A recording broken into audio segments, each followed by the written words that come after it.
sense of Rocky the movie because I came out here to punch you. Does anybody else have any questions? Yeah, a Wall Street Journal. Are you okay? Come here.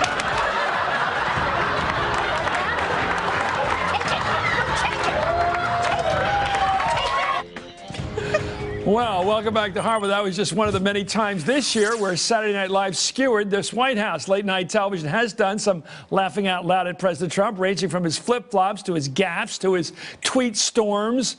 Let's watch. Trump has ignored a lot of presidential traditions, like releasing tax returns or working on the weekend or knowing about government. But even he has been all about the 100 days.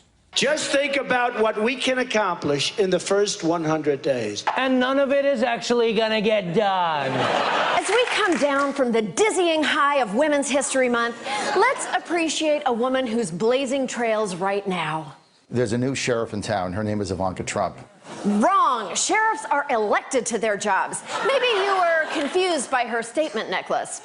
Ivanka's new job is, I don't know. Her father already gave the Hand of the King job to her husband Jared right after he took President's Landing. While it's a controversial executive order, Trump really believes in it. Sometimes I look at some of the things I'm signing. Sometimes he looks at the things he's signing. Sometimes, just randomly. Not all the time. Has anyone tried putting a resignation letter in front of him? It's worth a shot. It is at this point like a law of physics. For every Trump action, there's an equal and opposite Trump clip. Well, joining me right now are Variety's Ted Johnson and The Daily Show co-creator Liz Winstead, who's also one of the founders of Lady Parts Justice, a group of comedians and writers who advocate for reproductive rights. Thank you so much for this. I don't know. It would kill me to be imitated by Melissa McCarthy. I mean, it is such a perfect put down. She's manic, she's crazed, and she's moving around on this sort of automatic lectern of hers that travels into people. I mean, it's over the top satire, and yet it's a riot. Ted first. Well, I have to say, it's such an inspired choice. Making jokes about Trump or the Trump administration, you would think would be really easy.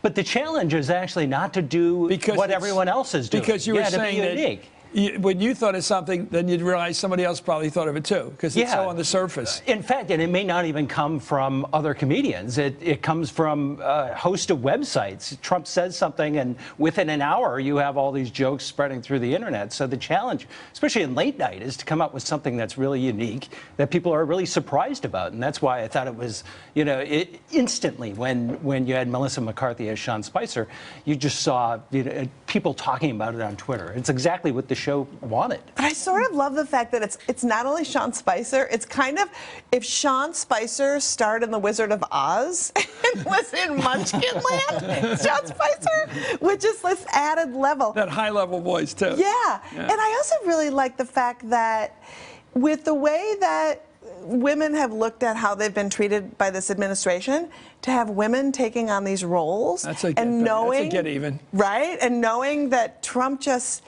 oh my gosh. And just knowing that it's like he can't take it makes it everything. Imagine accusing Trump, having a woman play Trump. That would drive him. He'd come over and arrest people. Hey there, I'm Chris Hayes from MSNBC. Thanks for watching MSNBC on YouTube. If you want to keep up to date with the videos we're putting out, you can click subscribe just below me or click over on this list to see lots of other great videos.